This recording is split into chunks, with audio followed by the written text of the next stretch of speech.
Hello and welcome into the Blake Street Banner channel. This is Kenneth Weber with the Best of the West podcast. I'm currently flying solo today. Skylar Timmons is out.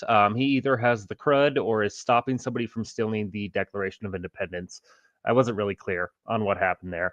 But regardless, we are going to go ahead and roll along. The show must go on, and we are one day away from games starting. Tomorrow, we are going to have the Dodgers and the Cubs battling in the first game of the Cactus League season down in Arizona, kicking off baseball action officially for baseball fans all across the country. And so there's going to be one representative in the West with the National or in the National League West with the Dodgers. We spent a lot of time this offseason touching on the Dodgers. We'll hit on them a little bit again today, but let's do some housekeeping first and go over some of the recent news that's been going on in the National League West. We'll start with the Arizona Diamondbacks, who have been pretty busy. They just signed reliever Kendall Graveman to a one-year deal. Journeyman reliever a little bit at this point in his career, but somebody who does have a pretty good history of success in a closing role, someone that could be affecting their bullpen in the 2025 season. So we'll get to that. And then another transaction, a much larger transaction. The Diamondbacks signed an extension with starting shortstop Geraldo Perdomo, signing him to a 4-year deal, locking him up with the Diamondbacks. It's going to keep him in Arizona, where he has played since June of 2018.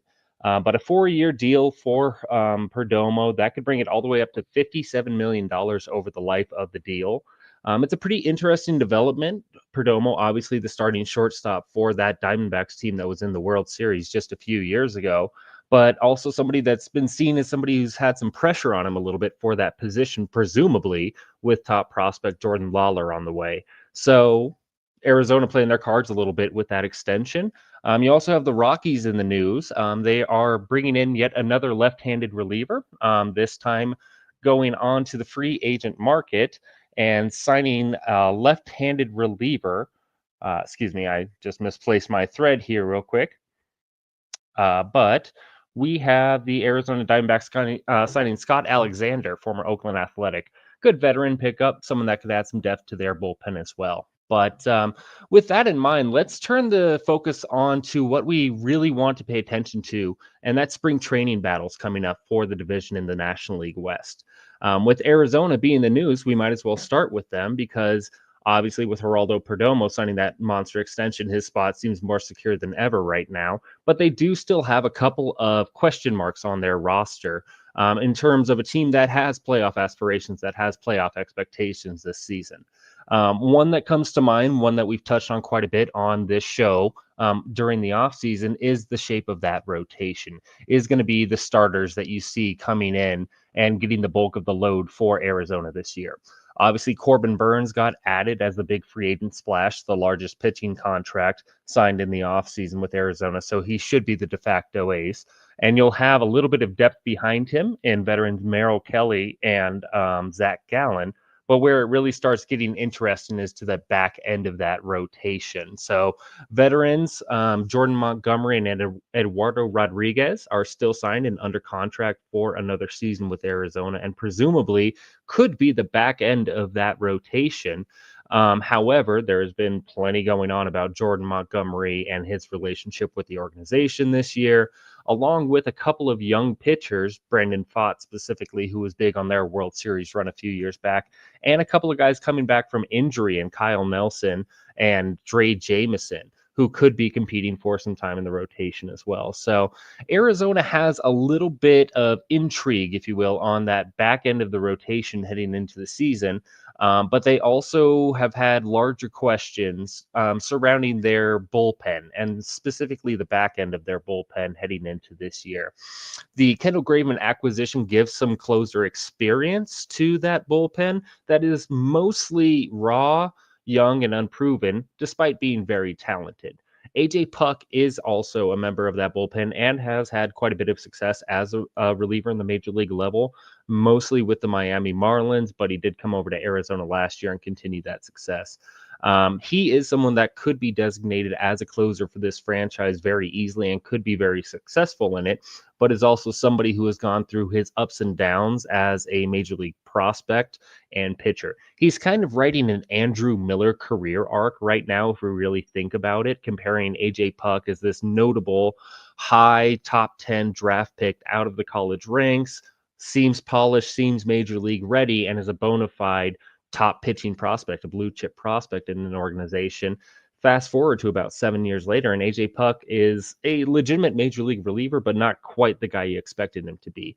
But you also see with somebody like Andrew Miller's career just how dominant of a reliever he became, just how big of a name he became after his career went through that conversion process. So if this is the breakout year for AJ Puck as that breakout reliever, as that fireman, if you will, where Andrew Miller was kind of defining that role in his days back with the Yankees and with Cleveland, that could really be a thing. And that's something that I think Arizona is banking on a little bit this year, but they're buying some insurance policies. Obviously, Kendall Graveman is one that we've mentioned. You don't pay a guy $1.25 million with really large expectations, to be honest, but for that veteran leadership, something that Rockies fans honestly will know a lot about because they've had bullpen captains kind of preach to them over the years. That feels exactly what this deal is for Arizona, and a smart one because you also have somebody like Justin Martinez who has that high octane stuff, has that closer ability. You don't have to squint hard to see a potential dominant closer, but you got to learn, and you got to learn the hard way sometimes in the major leagues. Somebody with that experience being a major league closer successfully for the most part, but also kind of, having the ups and downs is some really good tutelage that you could end up getting there. Excuse me. Moving on the Arizona side, there's one other part that I want to touch on, and that really relates over to the Gerardo Perdomo extension. When looking at that extension for Perdomo, we already touched on Jordan Lawler being in the equation, and this just kind of obscures the potential for Lawler to join the major league team right away a little bit more. Now, with Jordan Lawler last season, this is for somebody who has been kind of universally a top 25 prospect for the past 2, 3, 4 years, and is honestly somebody who should have graduated by now in most prospect circles, but injuries have kind of held him back a little bit. The potential, the ability is still there, and he's somebody who's done it at the major league level, but now you need to get him the major league at bat so he can show that he can consistently do it at the big league level. Well, it's not happening at shortstop right now, obviously. And the 1B to the Corbin Carroll's 1A with Arizona is Ketel Marte, and he's pretty well entrenched over at second base. So the only opportunity that I see for Jordan Lawler to crack some significant starting playing time would probably be at the third base position, one that Arizona is relatively deep at, but not necessarily overflowing with talent, not necessarily having that stalwart entrenched there where they won't be able to kind of get out of the way for somebody like Lawler. Eugenio Suarez is the guy right now that Arizona has been pegging over at third base for a decent amount of time. Still a good bat, not necessarily the glove that you want there anymore. So that could be an interesting camp battle that we could be looking at that maybe most people aren't paying attention to right now because Jordan Lawler has missed some time, has become a bit of a forgotten name. This could be somebody that forces the issue and jumps on into the equation during spring training. When talking about Arizona, though, there's plenty of times that you can turn around and look at some of the past history. And our old buddy Tyler here at the BSB team brings up the the Shelby Miller contract and the Shelby Miller trade. He would be a really good reliever for him now. We're not wrong about that, but I think that ship has sailed a little bit, given that the price they paid for him the first time around. But looking over at Arizona, again, we've talked about it all off season long. This is a really good team. This is a good team that should expect itself to be in the playoffs. And there are some small issues. We're talking about the back end of their rotation with a couple of different options. We're talking about a bullpen committee situation probably heading into the season with somebody probably emerging as the full-time closer. through just their performance during the first quarter of the season. So no glaring issues that are going to be camp battles for Arizona, but some interesting ones, especially possibly that third base corner. Look out for Jordan Lawler, and let's see if he can get some playing time in the early part of the season with the big league team. We'll shift over to Colorado now. As we mentioned, Scott Alexander getting brought into that bullpen. It's a bullpen that is constructed mostly of younger names right now. And we won't spend too much time on the Alexander acquisition in particular today. There's plenty of time on for the rest of the guys on the channel to kind of go over that in depth. But looking at the bullpen as a whole, the only veteran statesman that we really see right now on the roster is Tyler Kinley, someone that's been through his ups and downs with Colorado, but has never quite broken through into that closer role. So not only do you have that veteran on the staff, but it's not quite the veteran closer. It's not quite somebody to the career resume, the pedigree that we maybe saw in the past with a Daniel Bard, with a Greg Holland, some other veteran relievers that have been brought in by Colorado over the years. But that shows that this team is going a different direction. We've talked for years about somebody like Justin Lawrence, who now strangely is the veteran in the bullpen, but he's someone who's still in the mix as a high octane right-handed arm. But that's joined by a lot more guys than I think it has been in years past. Seth Halvorsen is the first one that jumps off the page, and this is a potential all-star closer type of ability that we're seeing. It's still in the very early stages, but there's a lot of data and abilities that jump out for Halvorsen that pass not only the analytical test, but also the eye test. And that's someone that's going to get a lot of exposure in 2025. So some ups and downs with young relievers, but there could be a future closer in the making in 2025 for Colorado, which would be one of the more fun storylines, I think, with a team that doesn't have very high expectations. And honestly, it would be very surprising if they lost, less than 90 games. But Seth Halvorsen, someone to keep an eye on this spring training. And then also Jacob Stallings is pretty well entrenched as that veteran starter this year, taking over the reins from Elias Diaz, who had held that the previous couple of seasons.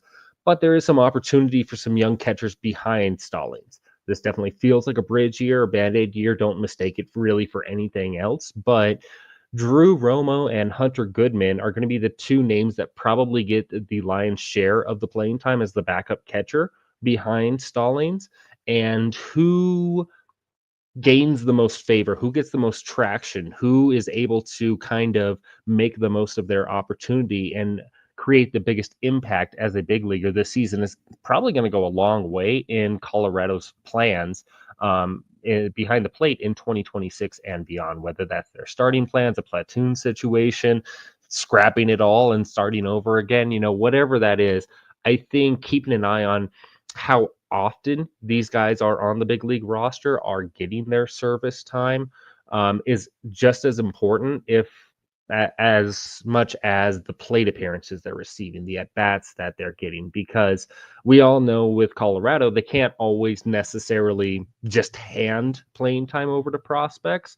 So at-bats can be a little misleading on there, along with being a catcher, because that's a whole different offensive expectation for that position. But at the end of the day, it's going to show who they like a little bit more between Romo and Goodman, obviously barring injuries, with how much they roster one of those two players over the course of the season. So the backup catcher and who gets that first crack, so to speak, is going to be a really good start or battle to watch in camp over at Salt River Complex. And then one that might not necessarily be a battle for Colorado at the moment, but it's going to be pretty telling of the direction of the organization, is going to be this depth of young outfielders and just how much playing time they get, just how deep into camp they're going to go. Obviously, Nolan Jones and Brenton Doyle are entrenched starters in the Colorado outfield, but behind them, you have Jordan Beck, you have Zac Veen, Yanquiel Fernandez. You can throw Sterling Thompson into that conversation. Depending on how aggressively they feel about Charlie Condon, you could put him into this conversation as well. But these are names that have long been preached as the future starters at Coors Field, the future Colorado Rockies cornerstones and staples in the lineup. And they can't be knocking any harder on the door, so to speak, proverbially, um, to becoming big league baseball players. Jordan Beck already arrived last season. Zac Veen is still waiting for his first taste, as is Fernandez. But at this point, there are a lot of hyped, talented players that are due for big league playing time. And it's going to be curious to see just how quickly Colorado plans to get these players in, and also how close these guys actually are. Because in the case of somebody like a Zac Veen, it's a year or two past when a lot of people expected this conversation to be occurring. So, making up for lost time, are we not going to be getting the expectations that we thought we would out of this prospect and the player that they turn out to be as big leaguer? A lot of questions that are looking to be answered for the Colorado farm system, especially on the hitting talent side, because a lot of those guys are getting really close to graduating, and they all kind of seem to play the same position too. So with Colorado, the spring training might be as good as it gets. So pay attention to those storylines while you can. But you can't talk about the NL West without looking into the Los Angeles Dodgers. There's not much more to say about the Dodgers other than they're already a great team, just as we mentioned with Arizona. But this, is multiplied times 1,000 here because we are talking about the Los Angeles Dodgers and their infinite resources. We could talk about the closing situation. There is a bit of a bullpen by committee feel with Los Angeles and the way that their roster is currently constructed, but we're also not looking at a lot of young and unproven players. This is a team that added Kirby Yates and Tanner Scott during the offseason. They have plenty of closing experience just from the free agent market, and that's before you get to a guy like Blake Trinan, somebody that has been there, done that, so to speak, with Los Angeles for a long period of time. When you talk about a bullpen by committee, closer by committee situation, I think it's important to also consider the individuals that are handling that, the management teams behind this idea. We can talk about a 6-man rotation with Arizona. We can talk about a bullpen by committee with Los Angeles, and it comes out as a much different conversation than if you have a 6-man rotation conversation about the Colorado Rockies, or you have a closer by committee conversation about, the Detroit Tigers or something like that. Just anybody where you have some questions. The Tigers might not be a good example anymore because you trust AJ Hinch, but I think you get what I'm saying, where Los Angeles really does deserve the benefit of the doubt with this situation, and also brought in more than enough capable arms to hand the ball over to get a save or handle any high leverage situations over the course of the season. So might hurt you in fantasy baseball, not getting those clothes you're looking for, but the Dodgers have plenty of talented arms in that arm barn, and they're going to use it and match up appropriately to win the ball game that day. Like, that's just the way that they're going to operate, and everybody is jealous because of the talent they have. Will there be a true closer? Maybe, but I honestly wouldn't be surprised if we spend the entire year and LA never really gets there and still is a 105 win team. That's what good depth will get you. But you do have a interesting development going on, and that's with one of their younger players. You have Josh Outman and you have Andy Bagas. These are two of their younger hitters, not necessarily the most hyped, but also probably the guys that are most expected to be big league contributors of the homegrown talent, so to speak, that is still yet to be really established as big leaguers. Michael Conforto was brought on as a free agent in the offseason, coming over from San Francisco, where he was playing over at Pac Bell or Oracle Park, whatever they call it these days. And it was a horrible place for him to play, honestly. It just wasn't a good environment for his skill set. So it helped suppress his home numbers. He'll be better in Los Angeles, but is he there to be better and fill a specific role and get 200, 300 at bats over the course of the year? Or is he there to hopefully be replaced by somebody like Outman, to hopefully be replaced by somebody like Pagas? It's a $17 million bill, so the price sticker at least makes you think that they were committed to this being a big league player, but then you also remember that this is the Los Angeles Dodgers. There's no such thing as a bad one-year deal, and $17 million is a drop in the bucket. So, you know, depending on the player that Conforto shows up to be this year, he'll have some young guys that will be behind him, that if he's not cutting it, I could see the Dodgers moving on from that, and giving the chance to some of those young players. So there are expectations with that $17 million. I'm just curious to see how utilized he is, and honestly, if some younger bats behind him can force the issue a little bit, and start reshaping that Dodgers clubhouse a little bit. But you can't look at the Los Angeles Dodgers and not think about Roki Sasaki. I mean, obviously that Sasaki and Juan Soto were the headlines of the offseason, were the most visible players all offseason long. And of course, Sasaki ends up on the Dodgers, and the rich get richer. One of the big questions I think will be, this is not a finished product entirely. This is not a 29-year-old megastar in the peak of his abilities coming over to the States. This is a 23-year-old who is still in development, who is still going to be having some learning curves before he really hits his true stride, presumably. So, if that is the case, do the Los Angeles Dodgers want to keep him down? Do they want to start him in spring train or after spring training in the Triple A or possibly even Double A? Just in those minor league ranks. And is that going to be a problem with the with the service time clock and Sasaki and the negotiations that went on with that got him to Los Angeles ultimately? Personal opinion, I think that outweighs a lot, barring injury or anything where it's very clear that he is not in a position to compete at the major league level. I fully expect Roki Sasaki to be on the opening day roster.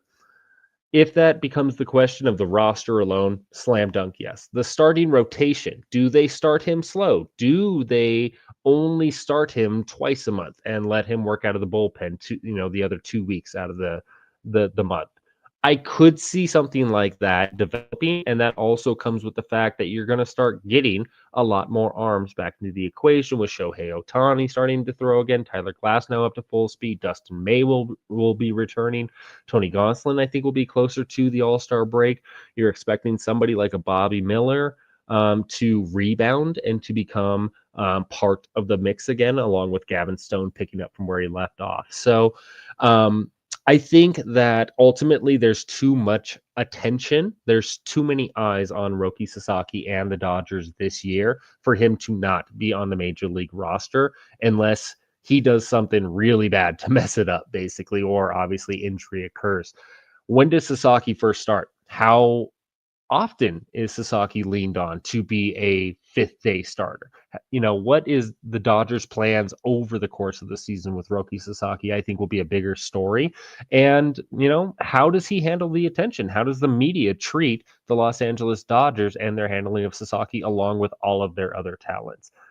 I know that it's a first world problem conversation, but that is a storyline that's worth watching with the Los Angeles Dodgers heading into spring training. But let's see how Sasaki performs, first of all, because if he answers the question of does he have the ability to play in the majors right now, then that leaves no doubt as to what the Dodgers or what direction you think the Dodgers should be going. To finish up on the last two spring training battles, we'll look at San Francisco and San Diego. And, all off season long, these have been two franchises that have been in the news slowly, but for very different reasons. And what I mean by that is, it took the Giants forever, but they finally were able to get one of their big fishes in Willy Adames. He's going to slide into shortstop, and then that's going to be kicking out one of the players that they presumably thought was going to be a core of their lineup by this point in Marco Luciano.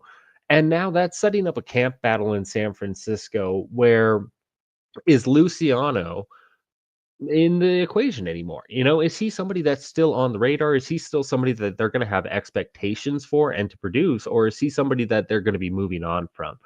The fact that they go and sign Willy Adames and replace him at shortstop, it raises some flags, but at the same time, prospects get replaced by superstars all the time. That's the way that it works. It's a natural cycle of life in upgrading your ball club in Major League Baseball. But is Marco Luciano going to kind of fade off into obscurity now that he doesn't have full-time work? Or is he going to be able to handle a second base position and slide over and team up with Adames? Because the signing for Adames occurred in the first place because they weren't getting enough out of this guy. So I think a little bit more pressure gets put on Luciano this year because you have somebody who's on the opposite side of the spectrum in Tyler Fitzgerald, who you have Luciano, who you see passes the eye test and oozes all the talent, but it doesn't quite translate. It doesn't quite come out in the numbers, as opposed to a Tyler Fitzgerald, where it may not be flashy, it may not jump off, the screen at you, but it's steady and it's consistent and it's not great at any one thing, but good at everything kind of profile. So an overachiever and an underachiever, if you will.